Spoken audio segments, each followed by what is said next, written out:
The year 2019 was a year of ups and downs, and while the overall economy continued to grow and create jobs, there were setbacks along the way.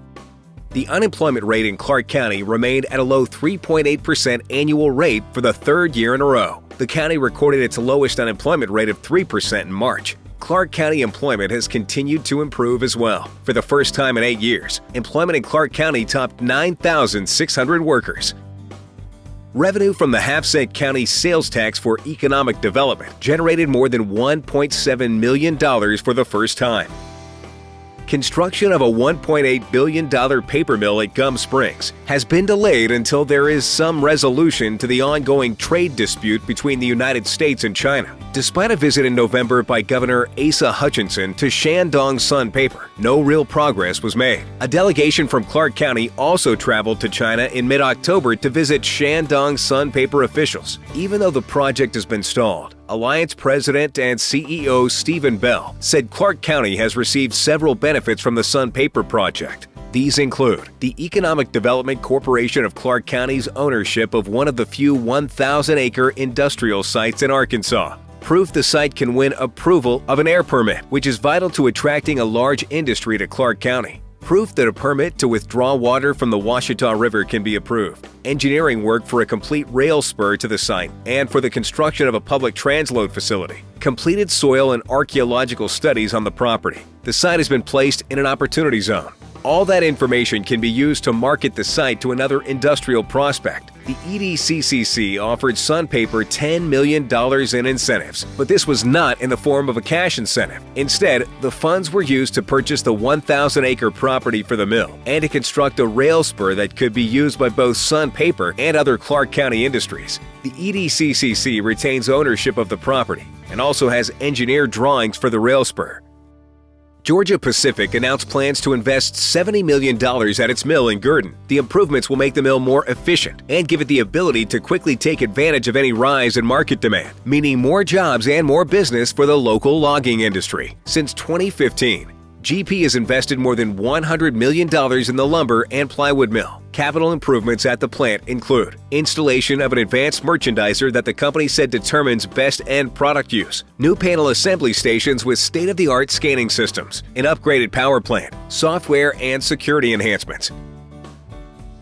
Alcoa announced in January that it was selling its Gum Springs plant to a French-owned company, Veolia. Alcoa currently employs 70 workers at the plant, and Veolia intends to increase the number of employees as it grows its operation. Veolia is a global company with 8,000 employees worldwide and revenue of $30 billion in 2018. Veolia COO Bob Capadonna met with community leaders from Clark County in January to introduce the company to local community leaders and talk about its vision for the plant's future. Current Alcoa employees and Britt Shear, who will be plant manager, will be joining Veolia. Danfoss announced it will close its Gum Springs plant starting in June and scale down through December. There are currently 170 employees at the plant. Company officials said technology had made the compressors produced at the plant obsolete, and production had been on a steady decline for several years. Danfoss purchased the plant in 2006. It had 800 employees producing 600,000 units a year. Last year, the plant had 170 employees and produced 126,000 units. Danfoss had tried to keep the plant going by moving a production line from Mexico in 2015 with the help of the EDCCC. Alliance President and CEO Stephen Bell is working with the Danfoss Real Estate Division to schedule tours of the Danfoss building with industry recruiters. The Arkadelphia Regional Economic Development Alliance is working with Entergy to have the former Sun Bio site certified in order to market the 1,000-acre property to a potential industry. Certification signifies the site has all the necessary information industrial prospects or site selection consultants need to select a location. The Arkansas Economic Development Commission will be notified so the state can also market the site as a premier location in Arkansas. A company called Cookie Advantage began operations at University Plaza. The company produces cookie gift tins. The tins can be custom designed with company logos and sent to customers as thank you gifts or as a marketing promotion item. The Arkadelphia Alliance and Area Chamber of Commerce gave its full support to the Move Arkadelphia Forward campaign. The campaign supported the city of Arkadelphia's effort to pass a 1-cent city sales tax for infrastructure improvements and public safety. The tax will be for 5 years. City voters passed the sales tax with a 66% approval. The funds will be used for new equipment and training for the police and fire departments, developing and repairing streets and sidewalks, bettering storm drainage and utilities maintenance, and enhancing and maintaining public facilities. Alliance Executive Vice President Shelley Lowe worked closely with Arkadelphia City Manager Gary Brinkley to educate voters. The Arkadelphia Area Chamber of Commerce hired the Diamond Agency, an El Dorado advertising agency, to conduct a voter education campaign. A ribbon cutting was held by the Arkansas Department of Transportation on March 29th for the official opening of the Washita River Bridge. The bridge was formally dedicated as Veterans Memorial Bridge. Veterans participated in the event, along with Clark County Judge Troy Tucker, Arkadelphia Mayor James Calhoun, Arkadelphia City Manager Gary Brinkley, and members of the Arkansas State Highway Commission. The city of Arkadelphia received a FAA grant for more than $2 million.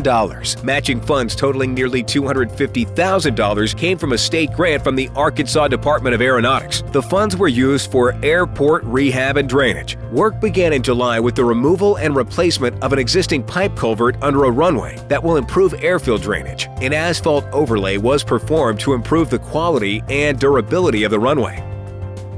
The Arkansas Department of Transportation held a public meeting in June at the First Presbyterian Church for the scheduled widening of Pine Street between 10th Street and 26th Street. The meeting was an open house with no formal presentation. RDOT had exhibits and maps. The public was able to ask questions and make comments. The Pine Street widening project is scheduled for January 2021. The Arkansas Department of Transportation held its first public meeting in Arkadelphia to begin work on a truck bypass. The public was invited to view various proposed plans for a bypass. The bypass will divert truck traffic from Pine Street and make it easier for log trucks to travel through downtown. A bypass for Arkadelphia has been a long-desired project for the community, and the Arkansas Department of Transportation has formally included the bypass in its list of projects that make up the department's state highway plan. The Arkansas Department of Transportation held a public involvement meeting in Bismarck in September. RDOT plans to build a total 4.8 miles of new passing lanes on Highway 7 between Caddo Valley and the Garland County line. Most of the work will take place in Hot Spring County. The Arkansas Department of Transportation is working to resurface Arkansas Highway 53 between Hollywood and Girton. Once the work is complete, the department will be able to lift the weight restrictions and allow log trucks to use the highway. That is expected to reduce log truck traffic through Arkadelphia by 25%. The Arkansas Department of Transportation also completed upgrades to Arkansas Highway 51 west of Arkadelphia as well. The work includes the widening of some shoulders and a new overlay. Alliance staff and other community leaders attended several economic development events this past year, including Arkansas Economic Development Foundation Luncheon, Arkansas State Chamber of Commerce Annual Meeting, Arkansas Economic Developers and Chamber Executives Annual Conference. Efforts to start a 400-home subdivision are progressing, and the Alliance is playing an important role while working with the city of Arkadelphia. Local industries and the two universities have told the Alliance a lack of adequate housing inventory is impeding their efforts to recruit professional workers. Arkadelphia City Manager Gary Brinkley said the new subdivision will pave the way for more businesses to locate near the subdivision. Arkadelphia Regional Economic Development Alliance and Area Chamber of Commerce held an open house in December for its new office building at 26th and Pine Streets. The new office includes a boardroom, expanded lobby, and individual offices for the Alliance and Chamber staff. As the front door of the community and the first stop for many visitors, the new standalone building gives a positive impression of the community's Chamber of Commerce and Economic Development organization.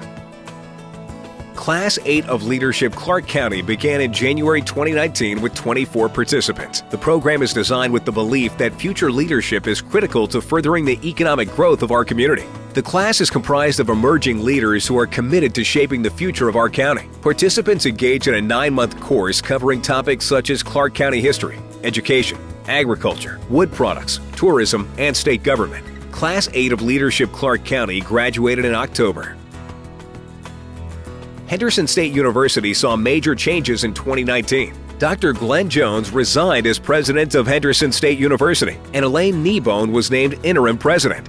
The HSU Board of Trustees voted unanimously in November to merge with the Arkansas State University system after an emergency $6 million loan from the state to Henderson State University. There was plenty of good news to report as well. Enrollment at Henderson State University increased this year. Overall graduate and undergraduate enrollment increased 15%, with more than 4,000 students on campus. Enrollment rose from 3,959 in 2018 to 4,037 in 2019. The Aviation Department added a new flight simulator to its training program. The Arkansas Department of Aeronautics awarded a $99,500 grant to Henderson to purchase the simulator. The 2019 fall semester marks the third consecutive year of growth in residential undergraduate enrollment at Ouachita Baptist University, increasing from 1,492 to 1,506 since last fall, fueled by growth in new students. Ouachita also recorded its largest residential enrollment since 2012, including undergraduate, residential, online, and concurrent programs. Ouachita's current enrollment stands at 1,633 students. Recent recognitions include Number 1, Best Value College in Arkansas by Niche.com. Number 2, Regional College in the South, a 12-state region by U.S. News & World Report. Number 1 in student satisfaction among all universities in Arkansas, Louisiana, and Texas by College Consensus. Ouachita Baptist University reported yet another graduating class found success in their postgraduate pursuits, with 99% of the 2019 graduating class currently employed or furthering their education. The number exceeds the most recent national average of 93% for colleges and universities. Arkadelphia Area Chamber of Commerce events in 2019 attended a groundbreaking by the City of Arkadelphia for the new Fairfield Inn & Suites Hotel being built by Milestone Properties. The hotel, which is part of the Marriott brands, is scheduled to open later this year. Ribbon-cutting events were held for the Ouachita Children, Youth and Family Services Center, which added several new programs. The center provides a variety of services, including a children's emergency shelter and domestic violence shelter, the new CHI St. Vincent Primary Care and Heart Clinic, the new short-term rehabilitation unit at Courtyard Gardens Health and Rehabilitation Center, the new Dawson Education Cooperative Building. The building features a commercial kitchen and meeting space available to the public. The new pavilion located at DeSoto Bluff and built by the City of Arkadelphia with funds from the Ross Foundation. Iron Eagle Moving Company, the newly renovated McDonald's restaurant in Arkadelphia, the new offices of Pregnancy Resource Center for Southwest Arkansas, Samantha Suites, the new offices of the Henderson State University Small Business and Technology Development Center, Simply You Boutique, the new pickup service offered by Walmart, Wings and Things, attended an open house for the new Cry Lake Real Estate Office, hosted a reception for the candidates for Superintendent of the Arkadelphia Public School District. Dr. Carla Nethery was selected by the Arkadelphia School Board, attended a Flip the Switch event to celebrate the new 1.4 megawatt solar project built by the Southwest Arkansas Electric Cooperative, attended the dedication ceremony of the new Goza Middle School, sponsored a street fair with Henderson State University during HSU Welcome Week to welcome freshmen to campus, co-hosted an Innovation Forestry Summit with Ouachita Baptist University, attended a grand opening for the new office of the Area Agency on Aging of West Central Arkansas, partnered with Downtown Arkadelphia to promote Late Till 8, which encourages small business to stay open for late-night shopping and dining. The Arkadelphia Area Chamber of Commerce hosted networking events in 2019 through its Business After Hours. St. Paul AME Church hosted a Business After Hours to assist Reverend Tom W. Scott and his wife in meeting more local community members. Bank of the Ozarks, Christmas with Santa Business After Hours has become a holiday tradition. Citizens Bank hosted the first VIBE event, which stands for Very Important Business Event. First National Title Company hosted a Business After Hours in February. The Chamber's Community Beautification Award was given to businesses who enhance the outside appearance of their property. Recipients included Mary and Martha's Florist and Gifts, Samantha's Suites. The Gurdon Chamber of Commerce welcomed several new businesses in 2019. Ribbon-cutting events were held for Group Living, who opened a consignment shop called The Beehive on Main Street in downtown Gurdon, the new Fresh Market Meat and Produce store that opened, the new Go Devil Nutrition Den that opened on Main Street, Little Go Devils Child Care Center, the grand opening of the new Southern Bancorp Bank building on Main Street. The Gurdon School District got new artificial turf at its football stadium, thanks in part to Georgia Pacific. The city of Caddo Valley held a ribbon-cutting ceremony for their new children's play equipment in the city park. The equipment was purchased with funds from the Caddo Valley A&P Commission. A ribbon cutting was also held for the new red jalapeno Mexican bar and grill.